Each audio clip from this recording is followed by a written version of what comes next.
बिस्मिल्लाहिर्रहमानिर्रहीम। अस्सलाम वालेकुम। मैं इब्रार अहमद मेहर एडवोकेट उम्मीद करता हूं कि आप सब खैरियत से होंगे।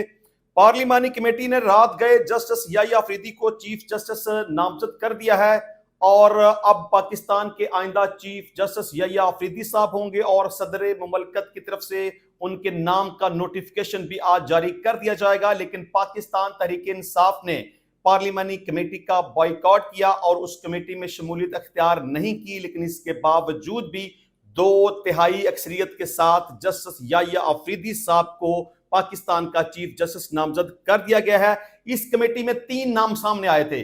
नंबर 1 जस्टिस मंसूर अली शाह साहब का, नंबर 2 जस्टिस मुनीब अख्तर साहब का और नंबर 3 जस्टिस याह्या अफरीदी साहब का। मतलब ये कि जो 2 मोस्ट सीनियर जजेस थे उनके नाम को छोड़ दिया गया और जो तीसरे नंबर पर थे उन्हें पाकिस्तान का चीफ जस्टिस बना दिया गया।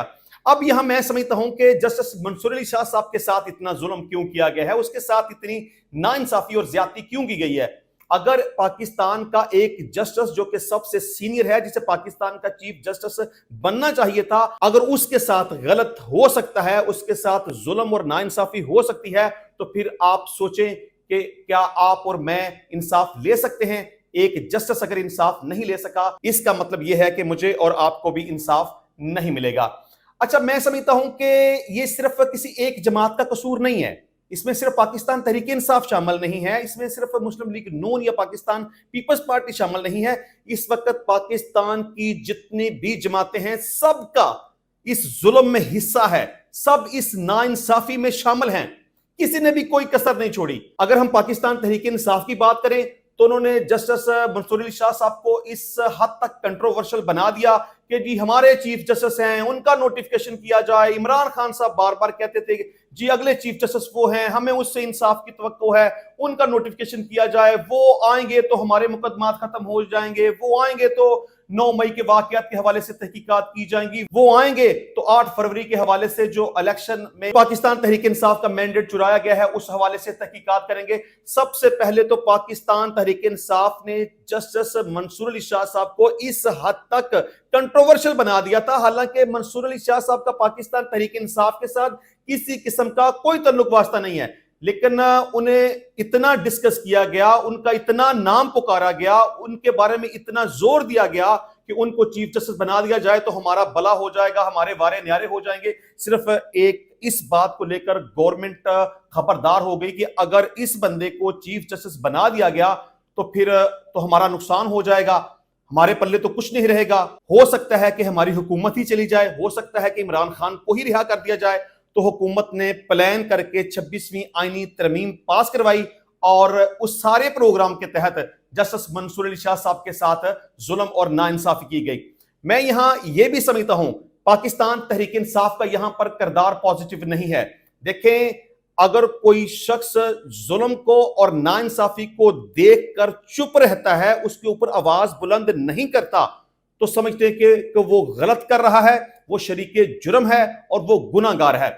जब पाकिस्तान तहरीक इंसाफ को इस बात का पता था कि 26वीं आईनी तरमीम गलत तौर पर पास की जा रही है, जब उन्हें इस बात का पता था कि अदलिया के ऊपर शब खून मारने की कोशिश की जा रही है, जब उन्हें पता था कि जजेस को डराने की, धमकाने की और उन्हें अंडर प्रेशर रखने की कोशिश की जा रही है, जब उन्हें पता था कि मेरिट की धज्जियां उड़ाई जाएंगी और जिस बंदे का मेरिट पर चीफ जस्टिस बनना बनता है उसको नहीं बनाया जाएगा और किसी ऐसे शख्स को चीफ जस्टिस बना दिया जाएगा जिसका मेरिट नहीं बनता, तो मैं समझता हूं कि पाकिस्तान तहरीक इंसाफ को इसके ऊपर आवाज बुलंद करनी चाहिए थी। सिर्फ ये कह देना कि हम बाइकाट करते हैं, हम वोटिंग का हिस्सा नहीं बनेंगे, हम वॉकआउट करते हैं, हम इलेक्शन में शामिल नहीं होंगे, ये सही नहीं है। आपको वोटिंग का हिस्सा बनना चाहिए था, आपको आवाज बुलंद करनी चाहिए थी, आपको जुल्म की मुखालफत करनी चाहिए थी, आपको वोट कास्ट करना चाहिए था। आपने गलत किया। अगर आपने यहां पर गलत कर लिया, आपने वोटिंग का बाइकाट कर दिया, आप 26वीं आईनी तरमीम का हिस्सा नहीं बने, ये तो आपने गलत किया ही किया। दूसरे नंबर पर आपने यह गलत किया कि पार्लिमानी कमेटी जिसके हाथ से यह जुल्म सरजद हुआ है कि उन्होंने मंसूर अली शाह साहब को चीफ जस्टिस बनाने की बजाय जो सीनियरिटी में तीसरे नंबर पे बंदा आता था उसे चीफ जस्टिस नामजद कर दिया। आपको या तो उस पार्लिमानी कमेटी का हिस्सा नहीं बनना चाहिए था اور اگر آپ اس پارلیمانی کمیٹی کا حصہ بن گئے تھے تو آپ کو پھر سٹینڈ کرنا چاہیے تھا، پارلیمانی کمیٹی میں شامل ہونا چاہیے تھا، اپنی آواز بلند کرنی چاہیے تھی، اس سارے پروسیس کی مخالفت کرنی چاہیے تھی، اور آپ کو پورا زور لگانا چاہیے تھا کہ جسٹس منصور علی شاہ صاحب چونکہ سب سے سینئر ہیں، ان کا رائٹ بنتا ہے، لہٰذا انہیں نہ کردہ گناہوں کی سزا نہ دی جائے، انہیں پاکستان کا چیف جسٹس مقرر کیا جائے، اور آپ کو یہ یقین دلانے کی کوشش کرنی چاہیے تھی کہ ہمارا جسٹس منصور علی شاہ صاحب کے ساتھ کسی قسم کا کوئی تعلق واسطہ نہیں ہے، وہ بالکل نیوٹرل ہیں اور وہ جو بھی فیصلے کرتے ہیں وہ قانون، آئین اور انصاف کے مطابق کرتے ہیں۔ آپ نے غلط کیا، آپ نے ظلم کو ہوتے ہوئے اپنی آنکھوں سے دیکھا لیکن آپ نے احتجاج نہیں کیا، آپ نے ظلم کو ہوتے ہوئے دیکھا لیکن آپ اس پروسیس کا حصہ نہیں بنے، آپ پارلیمانی کمیٹی میں شامل نہیں ہوئے۔ میں سمجھتا ہوں کہ ظلم کو دیکھ کر چپ رہنا، اس کے اوپر آواز بلند نہ کرنا، گھر میں چھپ کے بیٹھے رہنا اور اس سارے پروسیس کا بائیکاٹ کر دینا یہ کافی نہیں ہے۔ آپ کو 26ویں آئینی ترمیم کا حصہ بھی بننا چاہیے تھا، اور آپ کو پارلیمانی کمیٹی کا اگر آپ حصہ بن گئے تھے تو وہاں پر آپ کو شامل ہو کے اس سارے پروسیس کی مخالفت بھی کرنی چاہیے تھی۔ آپ نے جو کیا وہ غلط کیا۔ اب یہاں مجھے یہ سمجھ نہیں آتی کہ پارلیمانی کمیٹی کے سامنے ایسے کون سے میرٹس تھے کہ انہوں نے منصور علی شاہ صاحب کو بھی بائی پاس کر دیا، انہوں نے جسٹس منیب اختر کو بھی بائی پاس کر دیا، اور تیسرے نمبر پہ جسٹس یحییٰ آفریدی کے نام کا انتخاب کیا تو کیوں کیا؟ پارلیمانی کمیٹی کو یہ چاہیے تھا کہ اس بات کو ایکسپوز کرتے، منظر عام کے اوپر لے کے آتے، اسے پوری قوم کے سامنے بتاتے کہ جسٹس منصور علی شاہ صاحب کا یہ گناہ ہے، اس کا یہ قصور ہے، اس کے خلاف یہ فلاں فلاں باتیں ہیں، لہٰذا وہ میرٹ پہ پورا نہیں اترتا، ہم اس کا انتخاب نہیں کر رہے، یا منیب اختر کا ہم انتخاب نہیں کر رہے، اور ہم جسٹس یحییٰ آفریدی کا بطور چیف جسٹس انتخاب کیوں کر رہے ہیں۔ پارلیمانی کمیٹی کو اس بات کی وضاحت کرنی چاہیے تھی۔ پارلیمانی کمیٹی کا یہ فیصلہ غلط ہے، ظلم ہے، ناانصافی ہے، خلاف قانون ہے، خلاف آئین ہے۔ 26ویں آئینی ترمیم بھی غلط تھی، وہ بھی خلاف آئین تھی اور خلاف قانون تھی، اور جسٹس یحییٰ آفریدی کے نام کا انتخاب کرنا بھی غلط تھا کیونکہ وہ سینیارٹی میں تیسرے نمبر پر تھے، اور جسٹس منصور علی شاہ صاحب کے نام کا انتخاب نہ کرنا اور ان کے نام کا انتخاب کیوں نہیں کیا گیا اس کی وجہ بیان نہ کرنا یہ بھی غلط ہے، ظلم ہے اور ناانصافی ہے۔ میں سمجھتا ہوں کہ پارلیمانی کمیٹی کے پاس اگر کوئی ایسی وجہ موجود نہیں تھی تو پھر انہیں بتانا چاہیے تھا کہ ہم جسٹس منصور علی شاہ صاحب کو چیف جسٹس اس لیے نہیں بنا رہے کیونکہ جسٹس منصور علی شاہ صاحب پاکستان تحریک انصاف کو مخصوص نشستیں دینا چاہتے تھے، ہم اس لیے منصور علی شاہ صاحب کا انتخاب نہیں کرنا چاہتے کیونکہ ہمیں خدشہ ہے کہ وہ انصاف کرے گا اور عمران خان کے کیسز کو ختم کر دے گا، ہم اس لیے منصور علی شاہ صاحب کا انتخاب نہیں کرنا چاہتے کیونکہ وہ عمران خان کے مقدمات ختم کر کے اسے جیل سے رہا کر دے گا۔ پارلیمانی کمیٹی کو اس خدشے کا اظہار کرنا چاہیے تھا کہ ہم منصور علی شاہ صاحب کا اس لیے انتخاب نہیں کر رہے کیونکہ ہمیں ڈر ہے اور خوف ہے کہ کہیں ایسا نہ ہو جائے کہ 9 مئی کے واقعات کے حوالے سے جوڈیشل کمیشن بنا دیا جائے اور یہ بات واضح ہو جائے کہ 9 مئی کے واقعات میں پاکستان تحریک انصاف شامل نہیں تھی۔ پارلیمانی کمیٹی کو اس بات کی وجہ بیان کرنی چاہیے تھی کہ ہم جسٹس منصور علی شاہ صاحب کا بطور چیف جسٹس انتخاب اس لیے نہیں کر رہے کیونکہ ہمیں ڈر ہے اور خوف ہے کہ کہیں ایسا نہ ہو جائے کہ 8 فروری کے الیکشن میں جو ظلم، زیادتی اور ناانصافی پاکستان تحریک انصاف کے ساتھ ہوئی، جس طرح سے ان کا مینڈیٹ چوری کیا گیا، پارلیمانی کمیٹی کو اس کی وضاحت کرنی چاہیے تھی کہ ہمیں ڈر ہے اور خوف ہے کہ کہیں ایسا نہ ہو جائے کہ اس سارے معاملے کے اوپر 8 فروری کے الیکشن کے حوالے سے ایک جوڈیشل کمیشن نہ بنا دیا جائے، کہیں ایسا نہ ہو کہ موجودہ گورنمنٹ ہی گھر چلی جائے۔ پارلیمانی کمیٹی نے جو کیا غلط کیا، ظلم کیا، ناانصافی کی۔ بہرحال میں سمجھتا ہوں کہ جسٹس منصور علی شاہ صاحب کے ساتھ بہت غلط ہوا ہے، ان کے ساتھ بالکل ناانصافی ہوئی ہے، اور ابھی اس بات کے اوپر ڈسکشن جاری ہے۔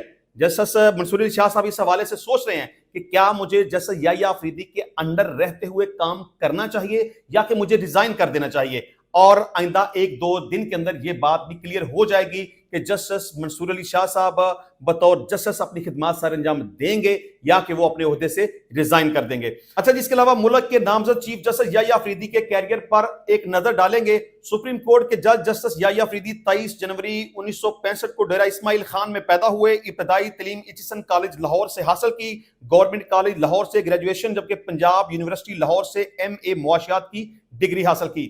कॉमन वेल्थ स्कॉलरशिप पर जीसस कॉलेज कैम्ब्रिज यूनिवर्सिटी से LLB की डिग्री भी हासिल की। जस्टिस याहिया अफरीदी ने 1990 में हाई कोर्ट के वकील की हैसियत से प्रैक्टिस शुरू की और 2004 में सुप्रीम कोर्ट के जस्टिस याहिया अफरीदी ने खैबर पख्तूनख्वा के लिए बतौर असिस्टेंट एडवोकेट जनरल की खिदमात भी सर अंजाम दी। 2010 में पेशावर हाई कोर्ट के एडिशनल जज मुकर्रर हुए। उन्हें 15 मार्च 2012 को मुस्तकिल जज मुकर्रर कर दिया गया। 30 दिसंबर 2016 को जस्टिस याहिया अफरीदी ने पेशावर हाई कोर्ट के चीफ जस्टिस के ओहदा का हलफ उठाया। 28 जून 2018 को सुप्रीम कोर्ट ऑफ पाकिस्तान के जज मुकर्रर हुए। जस्टिस याहिया अफरीदी ने आला अदलिया में मुख्तलिफ मुकदमात की समाअत की। सुन्नी इत्तेहाद काउंसिल की मखसूस नशिस्तों से मुतल्लिक केस में लार्जर बेंच का हिस्सा रहे और केस से मुतल्लिक फैसले में अपना इख्तलाफी नोट भी तहरीर किया था। जस्टिस याहिया अफरीदी साबिक वज़ीर-ए-आज़म जुल्फ़िकार अली भुट्टो की फांसी के खिलाफ सदारती रेफरेंस पर सुप्रीम कोर्ट के 9 रुकनी लार्जर बेंच का हिस्सा भी रहे। जस्टिस याहिया अफरीदी ने supreme court practice and procedure ordinance 2024 की 3 रुकनी जजेस कमेटी में शामिल होने से माजरत कर ली थी। अच्छा जी, इसके अलावा बलोचिस्तान नेशनल पार्टी के सेनेटर कासिम रोंजू ने अपनी प्रेस कॉन्फ्रेंस में की गई बातों की तरदीद कर दी। इस हवाले से सूरत हाल ये थी कि सेनेट में BNP मैंगल के पार्लिमानी लीडर और मुनहर्रफ सेनेटर कासिम रोंजू सेनेट रुकनियत से मुस्तफी हो गए और पार्टी को इस्तीफा जमा करा दिया। अख्तर मैंगल के हमरा मीडिया से गुफ्तगू करते हुए कासिम रोंजू ने कहा था कि जोरावर लोग थे, मैं पहले मरीज हूं, मुझे मलेरिया हो गया, मुझे कहा गया कि आप 4 दिन मेहमान के तौर पर हैं, ज्यादा बोलूंगा तो मजीद मसले खड़े हो जाएंगे। 3.5 साल अजाब के साथ गुजारे। तहम अब सेनेटर कासिम रोंजू ने अपनी प्रेस कॉन्फ्रेंस में की गई बातों की तरदीद कर दी। अपने वीडियो पैगाम में कहा कि आज पार्टी के सरबराह अख्तर मैंगल और दीगर अफराद ने जबरदस्ती प्रेस कॉन्फ्रेंस करवाई। मुझे जो लिख कर दिया गया वो मुझसे जबरदस्ती पढ़वाया गया। उन्होंने कहा कि ये जबरदस्ती के अल्फाज थे जो लिखे हुए थे कि मुझे उठाया गया, ये मच्छर की बातें, ये सब उन्होंने लिख कर मेरे आगे रखे थे। ये टोटल झूठ और फैब्रिकेटेड है। मैं घर पर ही मौजूद था। अब यहां यह समझ नहीं आती कि उन्होंने जो प्रेस कॉन्फ्रेंस की थी वो हकाइक और सच पर मबनी थी या उन्होंने घर में जाकर जो एक वीडियो पैगाम दिया उसमें कुछ सच्चाई थी। मेरा ख्याल है कि कासिम रोंजू साहब बिल्कुल झूठ बोल रहे हैं। उन्होंने अगर 26वीं आईनी तरमीम में वोट डाला तो उन्होंने अपनी मर्जी के साथ डाला, पैसे लेकर डाला, बिक कर डाला, जिस तरह से भी डाला। लेकिन जिस तरह से वो कहते हैं ना कि प्रेस कॉन्फ्रेंस जबरदस्ती करवाई गई या मेरे साथ कुछ ऐसा नहीं हुआ, ये सब ऐसे फजूल बातें हैं। उन्होंने जो कुछ भी किया अपनी मर्जी के साथ किया। तो इंशाल्लाह मिलते हैं नेक्स्ट टाइम नई वीडियो में नए टॉपिक के साथ। तब तक के लिए इजाजत दीजिए। अल्लाह हाफिज।